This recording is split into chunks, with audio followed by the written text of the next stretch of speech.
خبر شامل کرتے ہیں ہمارے 18 نیوز کے چیف رپورٹر محمد یوسف ناصر سے۔ بلوچستان میں صحافیوں کا ٹارگٹ جاری۔ گزشتہ روز صحافی عبدالواحد رئیسانی کو بھی کمبرانی روڈ پر دوران فرائض صحافت سر انجام دیتے ہوئے گولیاں مار کر شہید کر دیا گیا۔ یہ پہلا واقعہ نہیں، اب تک 45 صحافی اس طرح شہید ہوئے ہیں۔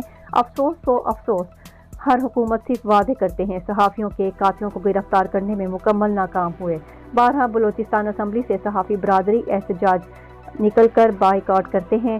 حکومتی اور صوبائی اراکین ان کے ساتھ وعدے کرتے ہیں کہ ہم ایسا کریں گے ویسا کریں گے، لیکن عملی مؤثر قرارداد صحافیوں کے تحفظ کے لیے پاس نہیں کیا گیا، نہ ہی صحافیوں کے شہید ہونے کے بعد ان کے لواحقین کے ساتھ مالی معاونت کی گئی، اور سب سے بڑی بات، اب تک صحافیوں کے ٹارگٹ کلنگ کے خلاف جوڈیشل کمیشن نہیں بنایا گیا۔ لہٰذا وزیر اعلیٰ بلوچستان جام کمال، حکومتی اپوزیشن اراکین اگر واقعی صحافیوں کے ساتھ مخلص ہے تو فوری طور پر جوڈیشل کمیشن بنائے، صحافیوں کے قتل عام پر، عبدالواحد رئیسانی کے ٹارگٹ کلنگ پر BUJ والے احتجاج جاری رکھیں تاکہ اس بار حکومت ایکشن لینے پر مجبور ہو اور صحافی عبدالواحد رئیسانی کے قاتلوں کو گرفتار کر کے قانون کے مطابق سزا دیں۔